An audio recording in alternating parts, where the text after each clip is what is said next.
Hello, and welcome to the JCC of Metro Detroit's 22nd annual Lenore Marwill Detroit Jewish Film Festival. My name is Jamie Loeb, and I'm the Senior Director of Cultural Arts at the JCC of Metro Detroit. Tonight's film discussion and all of our film discussions are presented in partnership with the Detroit Institute of Arts Detroit Film Theater.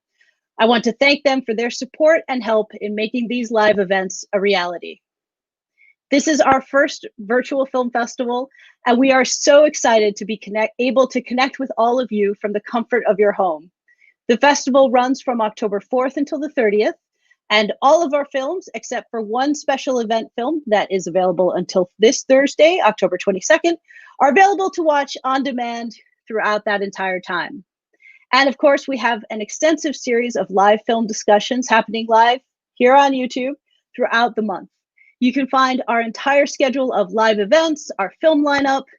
You can purchase tickets. You can purchase a festival pass right here at our website.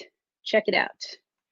While you're here on our YouTube channel, please do like this video, subscribe to the channel, and click the reminder bell so that you always know when we have an exciting live virtual event coming up. We definitely want to hear from you this evening. We want to hear your comments, your questions, your thoughts about the film. You can put them in the comment box down below, or you can, I always do that wrong, you can text them to 248-973-7286. This number will remain on your screen. So send us your thoughts. Our guests tonight have a great discussion planned for you, but of course, they will get to as many of your questions as they can. The film we're discussing this evening is called They Ain't Ready For Me. It's a documentary about rabbinical student Tamar Manasseh, who is an activist against gun violence in Chicago. She started an organization called Mask that has done amazing work building community by hanging out. And it's an amazing film about an amazing person. Our plan was for Tamar to be with us tonight. She is sick, so unfortunately she's not able to join us, but we do still have the director of the film, Brad Rotschild, who is an award-winning producer, writer, and director of documentaries, and a former communications official with the Israel mission at the UN. Moderating tonight is Jacob Evans-Smith, who is a Detroit-based community organizer, entrepreneur, friend of the JCC, and board member of JCRC, and director of the Coalition for Black and Jewish Unity. So please join me in welcoming Jacob and Brad. Wow, thank you so much, Jamie. Really appreciate that. Do just want to note that I'm not the director of the Coalition for Black and Jewish Unity, but I am on the advisory board. Very excited to be here representing. And for context, a lot of my work centers around building community with Black and/or Jewish Detroiters and hosting productively uncomfortable conversations about race and class within the Metro Detroit Jewish community, which is why I believe I am here having this exciting conversation today. So very excited. Hold on one second. Very excited to be chatting again with Brad Rotschild, who is the director and producer of the film, They Ain't Ready For Me. And so diving right into the conversation, Brad, I was hoping that you could just tell us a bit about kind of how the reception for the film has been thus far. And also, you know, what happens next? So first of all, thank you, Jacob. I appreciate the opportunity to speak with you tonight, and I'm glad that everybody had a chance to watch the film. The reception so far has been great.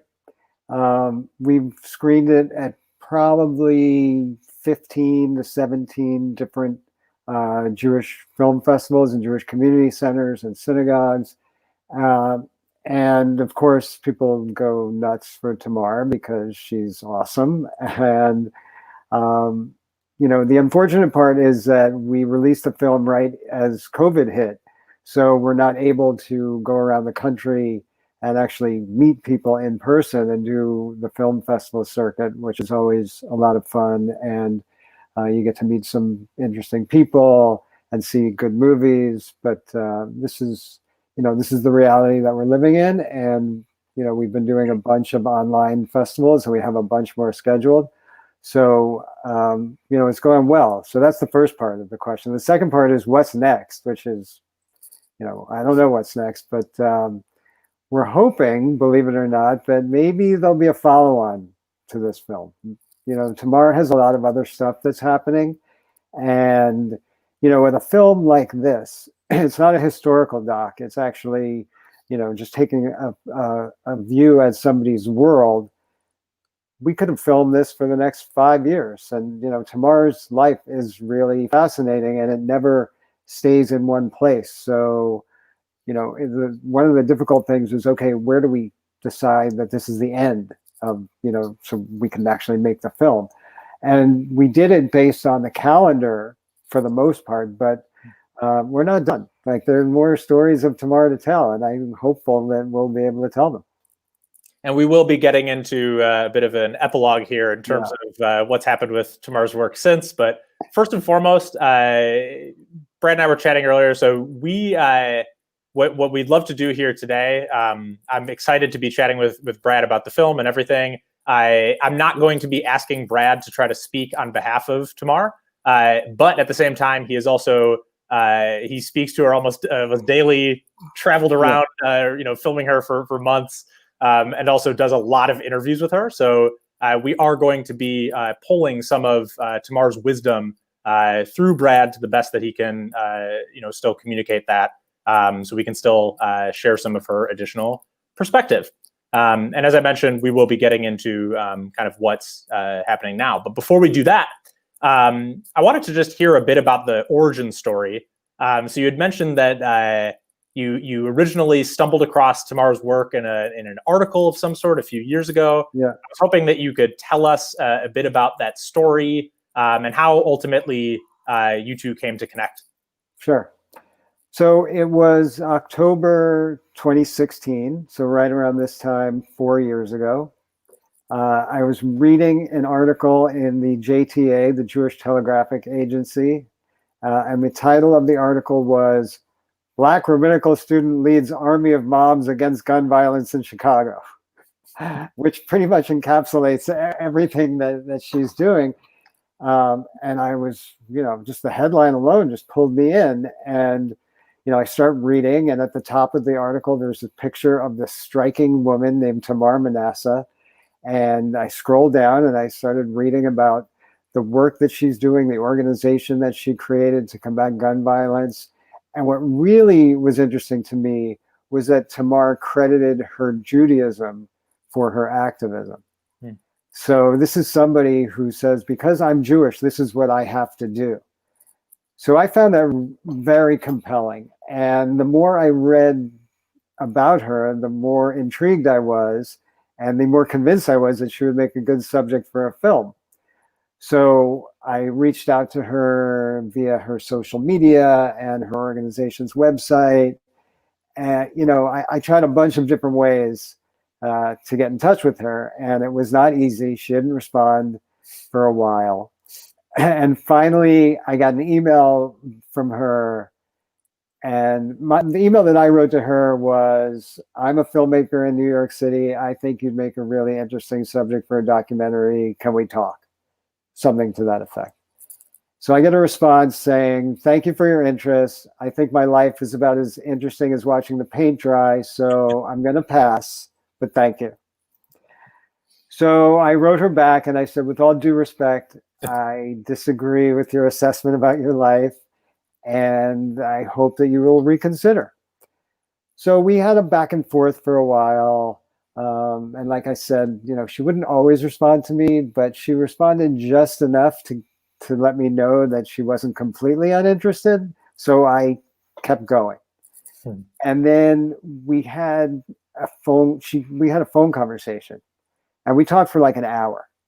And I hung up the phone at the end, and I thought to myself, I think she's even more incredible than I originally thought. My mind was blown.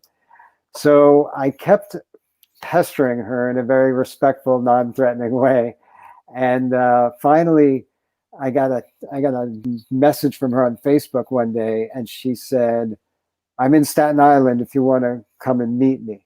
So for the audience out there, I live in New York City. I live on the Upper West Side of Manhattan. And just for a little context, Staten Island, while it is part of New York City, is nowhere near the Upper West Side. So I got this message and I wrote her back and I said, give me 2 hours and I'll be there. And I dropped what I was doing and I drove out to Staten Island and I sat down with her and we had an amazing conversation.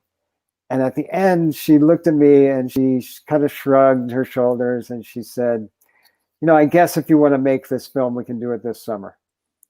And that was it. That was all I needed. So we started filming that summer, and that was the beginning. That's amazing. And so just I'd love to dive into a bit about the work that Tamar's doing with Mask and everything. But before we do that, I was hoping just to paint some quick context around, you know, when we say that gun violence is a major issue in Chicago, what exactly does that mean? So can you kind of speak to the scale that we're talking about? And also, do you have a sense of kind of what the tipping point was for Tamar when she decided to personally get involved? Yeah. Specifically covered. Yeah. So what does gun violence look like in Chicago, right? So when the media talks about Chicago, they make it sound like it's a war zone. You know, the south side of Chicago is dangerous and gangs are around and people are getting shot right and left. And it's a violent place. There's no question. But, you know, gun violence on the south side of Chicago doesn't look like gun violence in suburban America, right? There's no mass shootings. It's more of like a drip, like every day people are getting shot. So it's so pervasive in the community there, in Tamar's community, in the community that she's working in.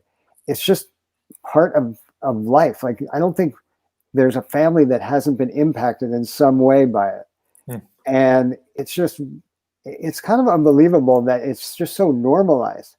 I mean, you know, Tamar she's younger than I am, and she has been to more funerals in her life than I could ever imagine going to. And I'm not talking about funerals of old people. I'm talking about funerals of young people. And that's just something that's so foreign to the life that I lead. It's just not something that I can get my head around. So when you talk about like what is the scope of gun violence, like that to me is the real scope of gun violence. It's how many people are in your world have been impacted by it. So you know, it's kind of almost strange to say that, you know, for me living in the biggest city in the country, you know, I don't know what real violence and fear look like, not where I live. But, you know, when you go to Tamaras Neighborhood, when you go to the south side of Chicago, when you go to Inglewood, like, you understand what that means, and it's real. The tipping point that you asked about, there was a woman on the block on 75th and South Stewart Avenue who was killed in 2015. Lucille Barnes was her name. And she was a mom, and she was breaking up a fight between two kids. And she got shot in a drive-by shooting. And Tamar heard about this, and she felt like this was it. This is the last straw. Because as she tells it, the news reports were that this woman was in the wrong place at the wrong time. And to Tamar, she's thinking, no, that's not right. This woman was doing what she as a mother is supposed to be doing. She's breaking up a fight in her neighborhood between two kids.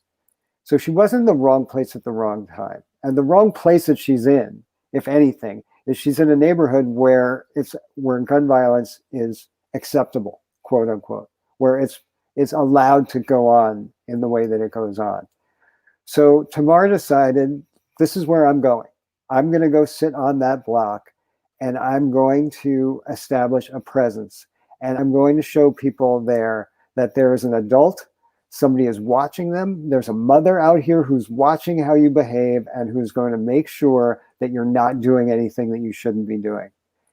And it's such a simple idea, but it's also, where did you even come up with this idea? Like, who would think to do something like that?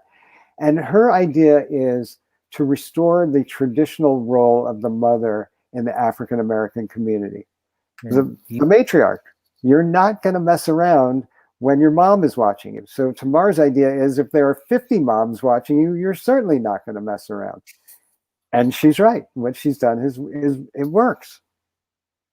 That's amazing. And that's what I great transition into what I want to get to next. I do just want to mention, this is not my area of expertise, but for those tuning in from Metro Detroit and Southeastern Michigan, both Detroit and Flint are also two of the highest rates of gun violence in the country.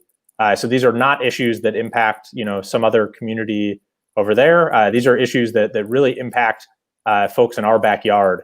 So, I really encourage everyone to really learn more about kind of how gun violence is impacting our communities locally and around the country. And there's so many other amazing programs, like taking different approaches from Tamar, but one in particular in Detroit called D-Live that really that is doing amazing work, and others. So for another conversation, but I just encourage everybody to really take note of that. So Brad, that's an excellent transition. You mentioned just in terms of the efficacy of Tamar's strategy. So you highlight in the film that Tamar, and I forget the language you just used, but I think you said her army of moms earlier. Yeah. So Tamar and her army of moms. So they sit, they sit on this street corner every day of the summer, if I'm not mistaken, through Labor Day. Yeah.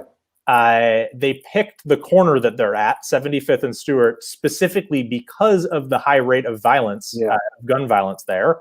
And yet, you note that there has not been a deadly shooting, if I'm not mistaken, in the 3 years since they've been there. So that blew me away. So yeah, if you could speak to that, and also just what is it about that strategy, particularly that you believe to be so effective?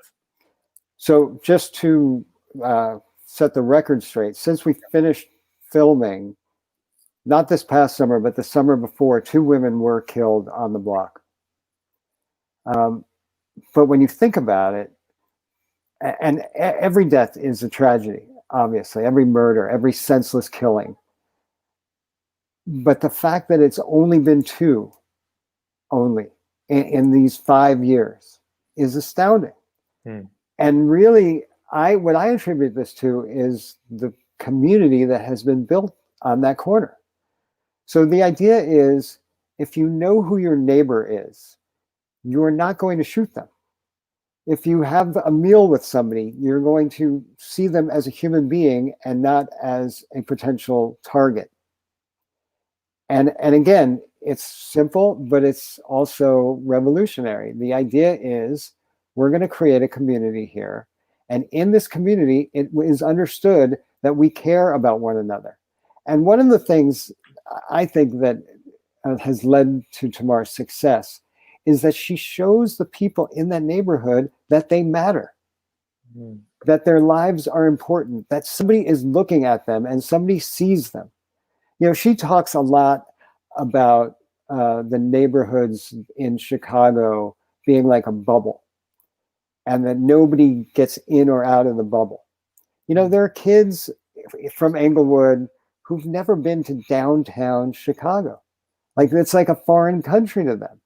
They never stray far from where they live, and their horizons are that limited. So they don't know. They see on the internet and on whatever media they're consuming, they see that there's a bigger world out there, but they know that they're not part of it. So what Tamar doesn't live in Englewood. She lives nearby. She comes from outside of the neighborhood. Volunteers come from all over Chicago, and they come to the neighborhood and they make people feel that their lives have value. And I think that that's really a big part of why the violence there has slowed down so considerably. Yeah, and I think one of the quotes from the film that really struck me, and something I was just have thought a lot about since viewing the film. Tamar says, you quote her, "It's not about bad guys; it's about bad situations here and bad conditions. Poverty and unemployment, the conditions that we live in, creates an environment ripe for gun violence." Could you just share, like, what do you think she means by that, and why is it so important to reframe the conversation from, those bad guys that are potentially going to do bad things, shifting that to, no, these are human beings that are placed in an environment where, arguably anyone placed in that environment would be more prone to violence. I think that's right. I think really the one word that comes to mind is hopelessness, right? The education is terrible. The job opportunities are scarce. Unemployment is high. There are all sorts of problems with drugs and alcohol. And, people call it food deserts, but it's not a food desert there. It's a food swamp, because the only food choices that people have is fast food. So it's not that there's no food there. There's actually terrible food there. So again, when you're living in those circumstances, that you feel this helplessness, like it's real. So yeah, of course, again, we go back to the media and people say, well, Chicago has very strict gun laws, but there's still plenty of gun violence. But of course there's gun violence. Like, you keep people in these areas. And I learned a lot as I was making this film about the history of the migration from the South to the cities in the North, like Chicago and Detroit. More specifically, I learned about Chicago, but about redlining and about restrictive covenants and about how Blacks were put into specific neighborhoods, and there were other neighborhoods where they were not allowed to live. So here in 2020, we're still feeling the impact of the Great Migration that started 100 years ago. Yep. So I think that gun violence is a byproduct of all of those things. And when she talks about it in that way, it's really, we're talking about the systemic problems in the country. And unfortunately, that story of redlining and there's a lot of similar parallels with Detroit and with this region as well. Yeah. But yeah, so I want to be careful not to make a partisan political statement here. But I do think that, in reflecting on what you just described, that I would encourage everyone to reflect and make your own kind of opinion in terms of what this type of mindset shift, how that can inform the conversation that we're having, that the broader conversation that we're having right now around community safety and police community relations.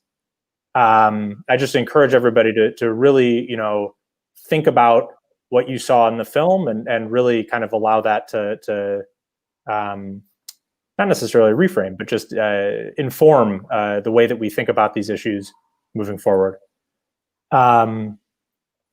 So another really wise statement from Tamar that I would just love to kind of hear your thoughts on. So in the film, she says something along the lines of, that people need to stop seeing this being MASK, the program that's fighting the violence in Chicago. People need to stop seeing this as something that's just needed in poor or violent communities. This is a community building strategy that's relevant for people everywhere. So I guess just for folks that are tuning in, either from the city or the suburbs, kind of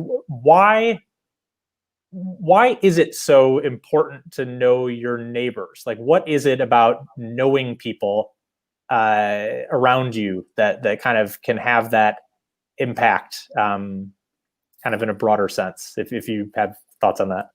Yeah, I mean, if you think about it, we're living in such a polarized time, and so much of it has to do with the fact that we don't talk to one another. We don't know each other. And again, I can't speak to people who live out in the suburbs, because in the city, one of the things that you're forced to do in the city is know your neighbors.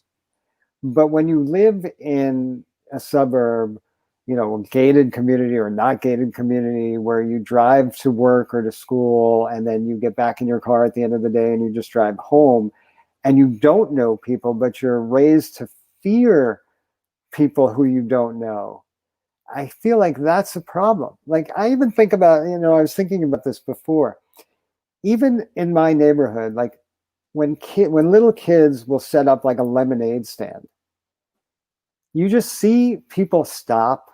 They'll start to talk to one another. Even New Yorkers who are, thought of as being hurried and rude, it's, people will stop and people will talk to their neighbors. People, when they see things like that, it makes people feel good. Feeling that you're part of a community makes people feel good. I mean, it just does. So instead of, not knowing who we live next to or not knowing who lives down the street, it certainly helps to see your neighbor as another human being. Yeah, and I think in a region, I'm not as familiar with Chicago, but I get the sense that there's a lot of similar overlap. And in a region like Metro Detroit, where there is quite a bit of cultural segregation between different neighborhoods. I think that there's a lot of wisdom that Tamar shares with regards to kind of thinking more broadly about what it means to be a neighbor. So maybe not necessarily who just lives on your block, given the fact that we have this tendency to live around people that are culturally similar to us for a whole host of reasons, but really kind of broadening that sense. And one of the aspects so again, I'm here representing both the Jewish Community Relations Council of Metro Detroit, as well as the Coalition for Black and Jewish Unity, as well as all these other organizations locally. All of that work begins with relationship building. So it's built around that same kind of premise that we really need to be breaking out of our individual bubbles and forming those types of deeper relationships as the foundation for true cross-cultural understanding and pluralism, moving forward. So thank you so much for sharing that, Brad. That's really helpful. Sure. So taking a slight pivot, I wanted to ask you specifically, the film does such a beautiful job, in my humble opinion, of showcasing both joy and love and laughter without minimizing pain and certain harsh realities of the situation that you're covering.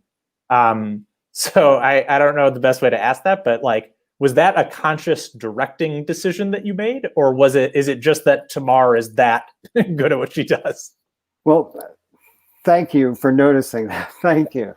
Because that was really a conscious choice, because I wanted to convey that feeling, because I felt it.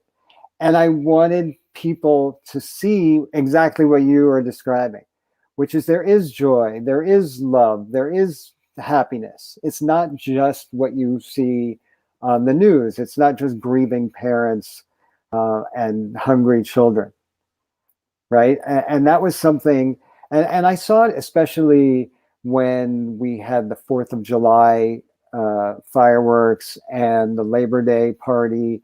You could, it was palpable, and there's real joy. And, I don't know how you can look at this and not feel it.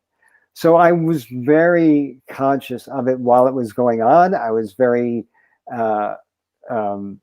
purposeful in filming it. And when we edited the film, it was very important to me that I convey that in the final product. And again, I'm so happy that it resonated with you, because that was a huge part of why I wanted to make this film. And talk about something that doesn't always get covered in the news coverage. When you talk about violence in communities. Yeah. Needless to say, it's a lot less newsworthy when people are out having fun and each other. Unfortunately, and hanging out with their kids and just being parents and just being kids and kids playing with each other. That's universal. Absolutely. Thank you so much for that.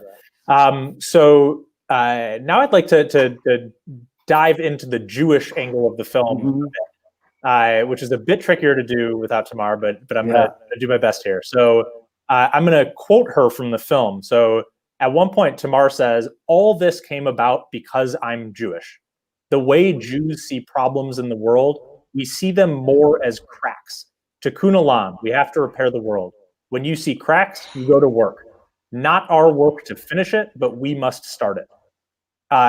cannot tell you how much that resonated with me as an activist, as a Jew. But I guess my question for you is based on what you've seen of Tamar's work, what would you say to someone who in this moment is potentially feeling overwhelmed or frozen into inaction, given the tenseness and enormity of kind of the challenges in this moment that we face? Yeah. So I'm kind of two minds about the film sometimes, because one of the messages that I always want people to walk away from the film with is that anybody can do something. Anybody. You don't have to be Tamar Manasseh. And this is what I'm saying. I'm kind of two minds, because there's only one Tamar, right? Like, you can't replicate she's a force of nature, clearly. So not everybody can do what she does, but everybody can do something. One of the earlier filming days, so I was just really getting to know Tamar. We were talking, not on camera, and she just said, all it will take is for people all you need to do is get a chair and sit on your own porch for an hour. You don't have to feed the neighborhood every night. You just have to show up. And it's simple. Yeah, and you're right. The problems of the world are completely overwhelming, right? Like, pick your, however many issues we want to choose from right now. Mm-hmm. But really, and I think this was a strategy that a lot of people started undertaking after the elections in 2016, when everything, at least for some people, felt overwhelming and hopeless. And the strategy was pick the one issue that you're going to focus on. You can't say, I want to work on climate change, and I want to work on gun violence, and I want to work on separation of church and state, and I want to, you can't, because you don't have enough time, you don't have enough resources to focus on all of those things at once, even though they're all worthy. But you just pick one. And it doesn't have to be, I'm going to conquer climate change, because that's a kind of a big one. Right? Unless you have the right skill set, you're probably not going to achieve very much. But who knows? But if it's one thing, and that's the one thing that you do, it doesn't need to be the focus of your entire life. But if you say, this is something that's important to me, and you allocate X amount of hours a day or a week or a month or whatever it is that you can do, then at least you can feel like you're doing something. And doing something is better than doing nothing. I mean, I guess that's kind of trite, but it's the truth. Like, just pick one thing and just do it a little bit. It's your job to start. Your job to start it, but not right. To finish it. I love that. You don't have to finish it, but you have to start it. Yeah, and then the beautiful quote from Rabbi Capers in the film, who is Tamar's rabbi, who actually I had the pleasure of hearing speak in Detroit. So others listening may have also heard him speak. There was an MLK Day event this past MLK Day, so in January. Also with the Coalition for Black and Jewish Unity. And at one point, Rabbi Capers said something along the lines of, Judaism isn't about where one is from, but about what one does. I love that. I mean, I think that, how does our Jewish identity inspire us to action? And I think that's something that really not only motivates me personally, but I think is such a wisdom of the Jewish tradition that we can learn from. Yeah, and you can see that, Tamar learned from him. That's where she learned. For her, and again, I can't speak for her, but I can certainly talk about what I've learned from her. For her, Jew is a verb. You have to Jew. Like, what are you, like, how did you Jew? How do you Jew? What is it that you do that makes you a Jew? And then so for her, it's, what are you doing to improve the world? What have you done today? How have you been a Jew today? I love that. So speaking of Tamar being super wise and rabbis, in the film, we talk about the fact that she's a rabbinical student. So I guess I'm wondering, do you have an update on kind of how her ordination is going, and what's next with that? I do have an update. she is going to be ordained in December. Hey. December 12th is the date. It's been a long time coming. It's way overdue, but it's going to happen. That is awesome. Yeah. Cannot wait to see what that turns into. Yeah, but you know, part of, again, what I tried to convey in the film is whether she has the title or not, Tamar is a rabbi. She is a rabbi. And now she will get the title that she has earned. So she's happy about it. Yeah, that's great. Yeah. So taking kind of a different angle, still staying on the Jewish question. So in the film, you guys dive into race a bit and just kind of identity. And at one point, Tamar expresses very understandable frustration around being questioned about her Judaism on account of not looking like what some Jews might consider, you know, a pretty narrow perception of what it means to look Jewish. She's often asked about her origins. So, Brad, I was wondering, asking sarcastically to make a point, how did you become Jewish? Oh, that's a good question. So, I guess I would answer, I became Jewish the same way Tamar did. My mom pushed, I came out, and I was Jewish. But more specifically, my Ashkenazic family came from, one side is from Germany, one side is from Poland. And as far back as we can tell, they were Jewish.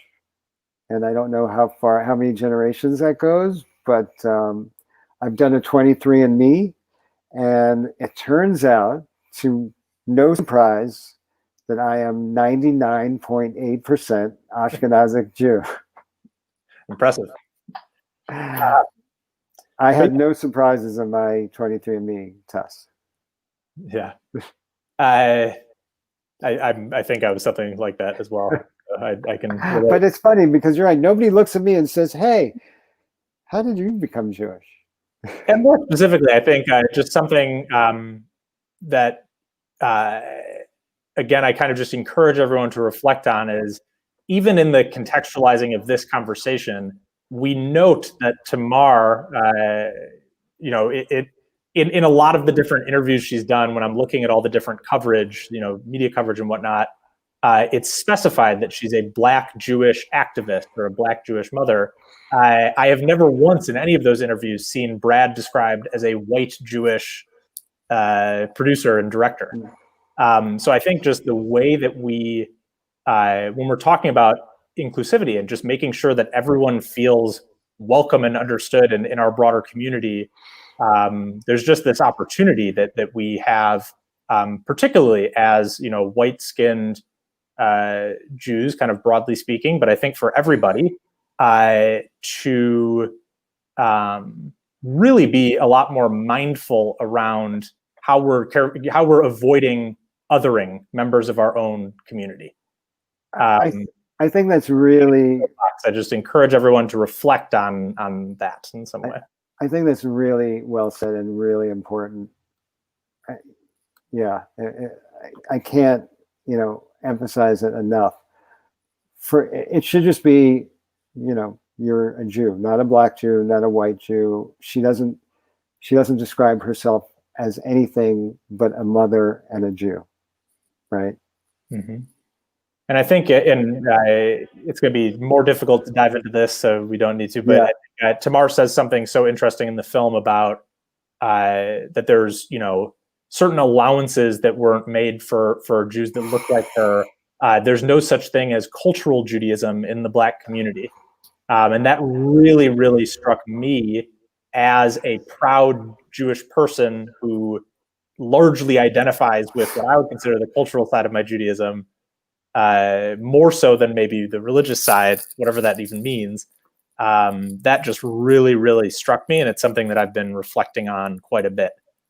So thank you for your role in kind of... Yeah, sure. No, that was really, it resonated with me too, because it never occurred to me. She's like, what is a Black cultural Jew? She's like, a Christian. That's what a Black cultural Jew is. She's like, And you know, if you think about it, like when you say or I say, like, okay, I'm culturally Jewish, what does that even mean?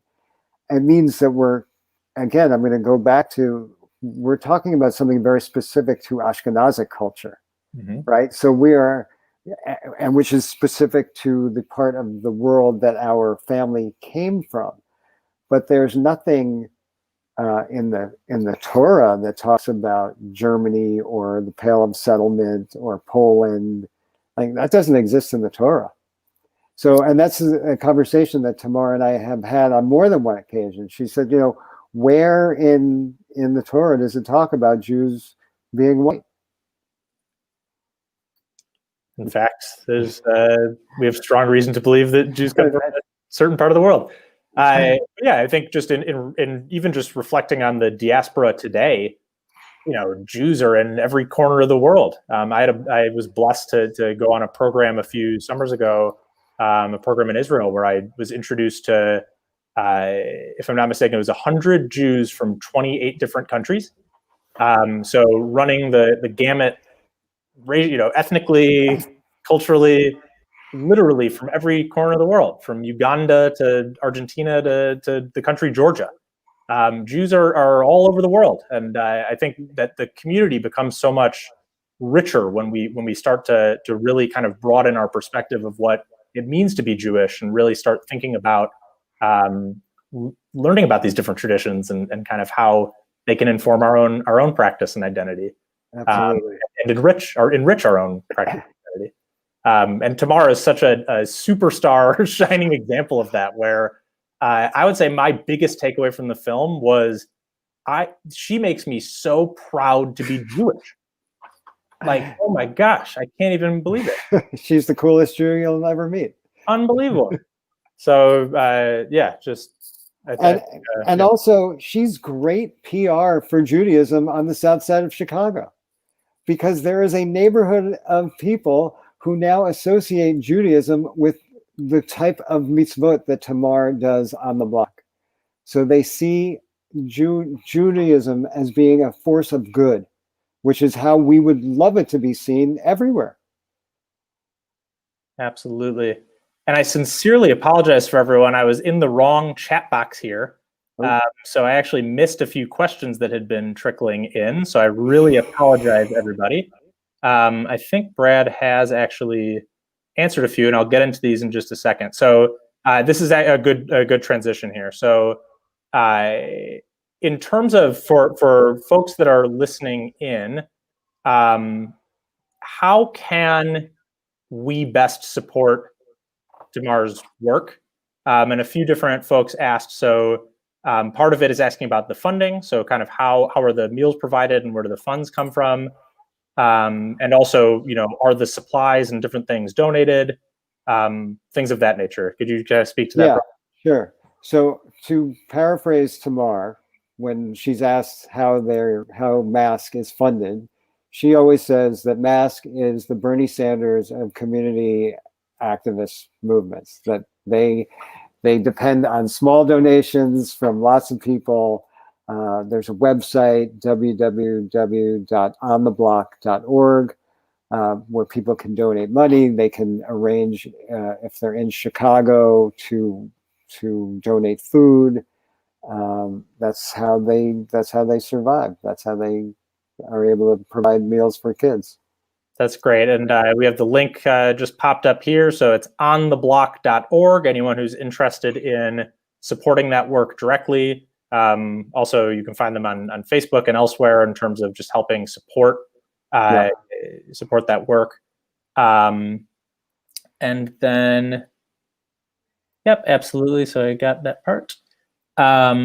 Fantastic. And then in terms of since the ending of the filming, so you end, like you said, with the calendar. So there's the beautiful Passover Seder, where everyone comes together, and it was so beautiful. What has happened since? So obviously the big one is COVID, which I imagine impacts the work drastically. Absolutely. Can you speak to some of the things that Tamar's up to now? Yeah. So believe it or not, that on that corner right now, there are 3 shipping containers that have been converted into classrooms. And this actually predates the pandemic, but it's almost as if she foresaw it, because now there are kids who are learning every day on the block. So the idea was, I think it's probably 2 years ago, there was a decision by the Chicago public schools to close down the high schools in Englewood. So kids from that neighborhood were going to be put into other high schools outside of their neighborhood. For a lot of kids, that means that they're just not going to go to school, because it's dangerous to cross invisible gang lines in certain neighborhoods to get to school every day. So what Tamar decided to do was to build out these areas where kids could go and learn. And it was originally supposed to be for older kids, but now since the pandemic has hit, there are younger kids who are learning online there too. She's also established a program for people to volunteer to tutor kids who may not have parents who can help them with their studies. And this you can also find out about if you go to the website ontheblock.org, and you can sign up and volunteer to tutor kids on the block in Chicago. And again, these are ideas that sort of predated Corona, but they're now going to be the future of what education is going to look like. Because one of the things of the many that have been exposed because of the pandemic is the education gap. So if you send your kids to a private school, you know, you have access to the internet. Most of the schools have figured out ways to get the kids back in some sort of in-person learning environment. But that's not the case for the public schools in some of these neighborhoods in Chicago. So the kids who are already in bad and underperforming schools are falling further behind. And now we need to figure out a way to address this gap. And one of the ways is to have supplemental education. And we have a comment in here, it takes a village, which is definitely true. Yeah. So a few questions about Tamar herself. So I think we can kind of backtrack and cover that quickly. Yeah. And then we just got another good question here as well. So Brad, I was hoping you could tell us a bit, just like, how did Tamar grow up? Did she grow up in Chicago? Does she live in the neighborhood that she's now living? Tamar is Chicago born and raised. She was born in Englewood, which is the neighborhood where the block is, but she was on the other side of the neighborhood. And now she lives in a neighborhood called Bronzeville, which is not far. It's about 15 minutes away. She went to Jewish day school. And that's kind of how she and I bonded when we started talking to each other, because I went to Jewish day school. And when she told me that she did, then I knew all I needed to know about her. And it was sort of like, okay, I know who you are. And that was, and her kids went to the same Jewish day school that she did. Yeah. And she's from Chicago. And then how did they pick that particular street? So that was the block, 75th and South Stewart, where Lucille Barnes was shot. Gotcha. And then a great question here. So in terms of expansion of the program, so have there been, she's encouraging other folks to get involved and sit on their own porch. So to what degree is the program expanding? I think you mentioned in the film that there's 5 different kind of, I'm curious kind of what that's turned into. Yeah, so there are some mask branches in different cities, including Staten Island, which is why she was out here that fateful day when we met. But now Tamar is actually taking the show on the road a little, and she's expanding into Memphis and down into Mississippi as well. But in terms of other neighborhoods in Chicago, it's not, Tamar doesn't say, I'm going to this neighborhood or I'm going to choose a neighborhood. She actually wants people to come to her and say, I want to do this in my neighborhood. And they don't even need to come to her for that. They can just do something on their own. But if they want to work with mask, then, you know, her notion is, I can't tell you what your neighborhood needs. You have to tell me what your neighborhood needs, and we can help you. But we can't impose solutions from the outside. The neighborhoods have to be the catalyst for change themselves. Yeah. So I would love if there were 50 blocks with 50 Tamars sitting on them, but there just aren't 50 Tamars out there. I do think that that's good advice. I think for folks that are listening that maybe are turning to our neighborhoods and cities in our own region, with similar types of issues, there are organizations doing this type of work from different approaches in Detroit and Flint, et cetera. And I think there is an opportunity for folks to step up and support that type of work. Absolutely. So I think that insight still resonates. Great. So I encourage, if anybody else has questions, I just have one more. So if anybody else has anything they want to add while I'm asking my last question. Brad, I was just wondering kind of what ultimately do you hope that viewers take away from the film? So one of the things we already talked about, one of my big hopes is that people walk away and think, I can do something too. If she did it, I can do it. I don't have to do what she does, but I have to do something. So that's, to me, is the big takeaway, that everybody can do something. That's kind of, and again, what I'm hoping, what I wanted to make the film for is to amplify Tamar's voice, to give her a megaphone so that she can become a bigger figure than what she already is. I mean, that's sort of like my own selfish reasons. I want her message to get out there, and I think that that it will. That's fantastic. So great. So I just want to reiterate, for folks out there, it's ontheblock.org. Once more, we identified opportunities to donate, also to virtually tutor, continue supporting the film, tell others about the film. I should ask that. So I think you might have covered it at the beginning, but is the film going to be available for wider distribution as well? Eventually it will be. So right now we're on the virtual Jewish Film Festival circuit and regular festival circuit. And when we're done with the festival run, hopefully there'll be a wider release of the film on different platforms yet to be determined. Okay, great. And then another question in the chat here. So in the film, you cover a bit about I don't know if it's a conflict or what, but with Tamar and her becoming a rabbi. There's kind of, it alludes to there being some uncertainty or votes not held, et cetera. Do you have additional context for what was going on there? Or the context is they have never ordained a woman, and the Israelite Board of Rabbis has never ordained a woman. So there was some resistance internally to the idea that a woman could be a rabbi. And it looks like that's been worked out, and she is going to be a rabbi. That's great. Question from Jerry: how can we assist Southeast Michigan efforts?